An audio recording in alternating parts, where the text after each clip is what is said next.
जय श्री राम बच्चों। आज हम क्लास 10th का चैप्टर 3 का विलोपन विधि पढ़ेंगे। इसमें ग्राफीय विधि भी है, प्रतिस्थापन विधि भी है, बीजगुणन विधि भी है, बट इन सभी का बाप है विलोपन विधि।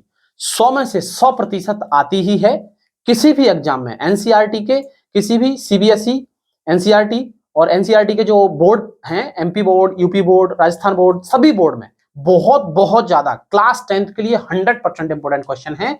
इस विधि को अगर आपने सीख लिया तो आप समझ लो आपके 4 मार्क्स क्लियर हैं, 100% क्लियर हैं। और आज मैं आपको गारंटी देता हूं, आप बस केवल 5 मिनट दीजिए, 5 मिनट में आपको विलोपन विधि आपके दिमाग में घुसा दूंगा। 100% ही मेरी गारंटी है। एक बार आप देख लो विलोपन विधि आपको आती है नहीं, आप लोग खुद डिसाइड कर लेना एक बार देखने के बाद। क्लियर है ना। अभी इसमें मैं आपको बता देता हूं, ये समीकरण है। अगर आपको समीकरण के बारे में देखना है तो इससे पहले मैं एक वीडियो बना चुका हूं, ग्राफीय विधि है उसमें आपको इक्वेशन के बारे में मैंने समझाया है और ये बताया है कि ये जो चैप्टर है ना, ये चैप्टर में 2 वेरिएबल रहते हैं, एक्स और वाई, और ये कांस्टेंट रहते हैं, तो इनके बारे में मैंने बताया है। आज हम चूंकि विलोपन विधि कर रहे हैं तो हमें इस चीज के बारे में नहीं, विलोपन विधि को सीखना है। तो मैं पहले आपको, अगर आपको उसके बारे में सीखना है तो आप पिछला वीडियो देख लेना, ग्राफीय विधि वाला।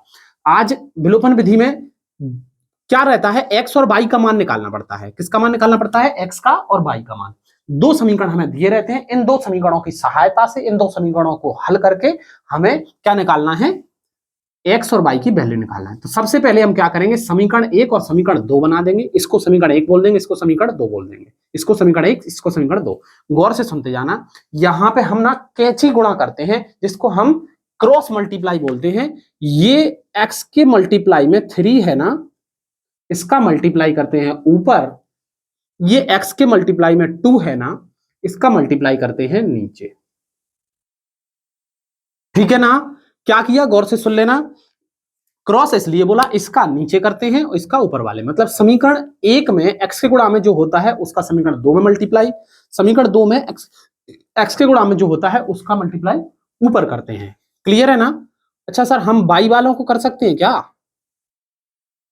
ये बाई के मल्टीप्लाई में जो है, हाँ कर सकते हो, बाई को भी कर सकते हो, बट आप इससे सीखो जिससे आप लोगों को कभी भी किसी प्रकार की प्रॉब्लम नहीं रहेगी। आप एक से सीख लो, अपने आप ऑटोमेटिक इससे आंसर आ जाएगा, तो दूसरे सीखने की जरूरत ही नहीं है। बाकी आप लोगों की इच्छा है, अगर आप इसमें जैसे 2 है तो 2 का ऊपर, और इसमें जैसे 1 है तो 1 का नीचे, इस प्रकार से भी कर सकते हो।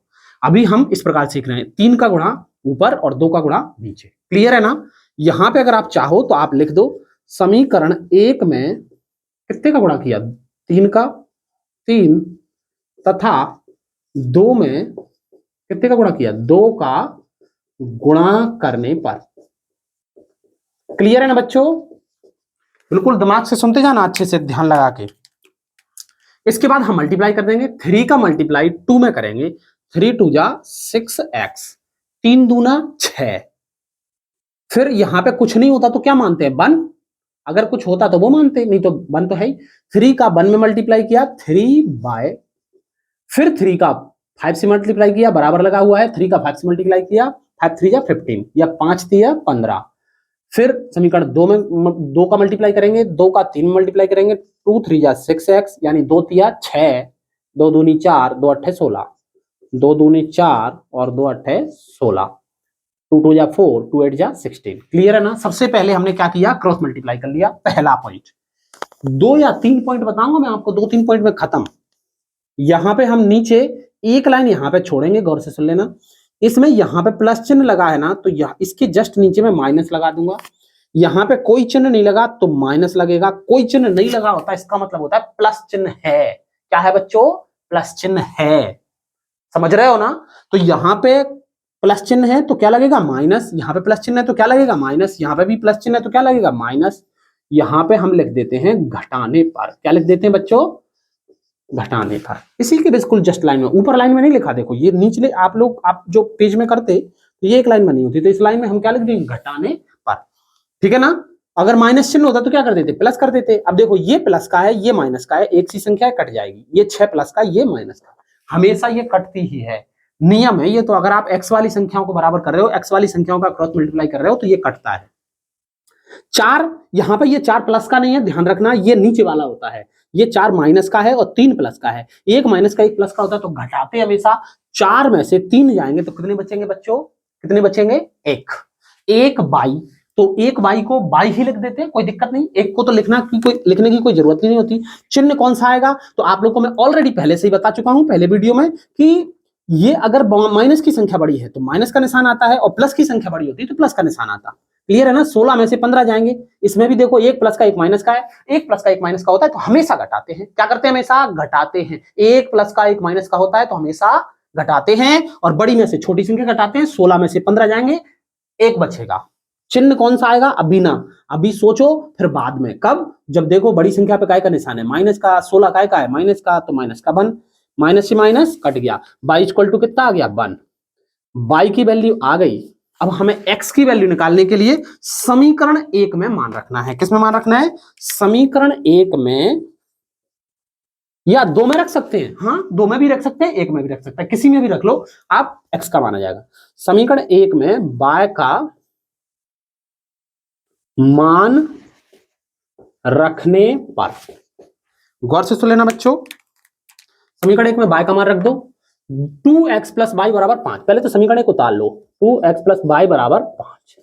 समीकरण 1 को अपन ने जैसा का जैसा उतार लिया। अभी समीकरण 1 को क्या किया अपन ने? उतार लिया जैसा का जैसा। अब इसमें मान रखेंगे 2x प्लस वाई का मान कितना है? 1 इज इक्वल टू 5। ठीक है ना बच्चों? समझ में आ गया? y की जगह पे मैंने 1 लिख दिया, y की जगह पे 1 लिख दिया। गौर से सुन लो, ठीक है? 2x बराबर 5 माइनस 1, ये प्लस का होता है। गौर से सुन लेना, अगर इधर प्लस का है, बराबर की उस तरफ ले जाना है तो माइनस का हो जाता है। क्यों ले जा रहे हैं सर? संख्या संख्या एक तरफ, एक सी शकल वालों को एक तरफ करते हैं, एक्स एक्स वालों को एक तरफ करते हैं, वाई वाई वालों को एक तरफ करते हैं, संख्या संख्या को एक तरफ करते हैं। तो यहाँ पे संख्या संख्या को एक तरफ कर दो, एक्स वालों को एक तरफ कर दो। क्लियर है ना? तो प्लस में है तो बराबर हो जाएगा, क्या हो जाएगा? माइनस में। 5 में से गया, कितने बचे? 4। इधर देखो, ये एक्स के गुणा में है, यहां पे कुछ निशान नहीं होता तो मल्टीप्लाई बोलते हैं, डॉट बोलते हैं। 2 के गुणा में है एक्स, अगर गुणा में होता है, मैंने बोला था यहाँ पे एक्स बचना चाहिए बस, तभी तो एक्स का मान आएगा। तो इसको बटे में ले जाते हैं। गुणा में होता है तो भाग में जाता है, मल्टीप्लाई में होता है तो डिवाइड में जाता है, और अगर मल्टीप्लाई में नहीं होता तो काय में जाता? डिवाइड में होता तो मल्टीप्लाई में जाता। 2 में 4 का भाग देंगे, 2 दूनी 4। एक्स का मान आ गया, वाई का मान आ गया। अतः x बराबर 2, y बराबर 1। एक बार मैं इसको इंग्लिश में लिख देता हूं। यहां पे इसको बोलते हैं देयरफॉर, यहां पे बोलते हैं put value in equation first, put value in equation first, यहां पे on subtracting,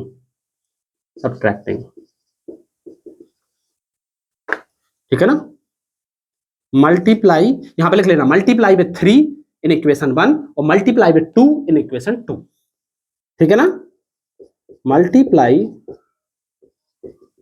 with 3 in equation 1 और 2 इन इक्वेशन 2।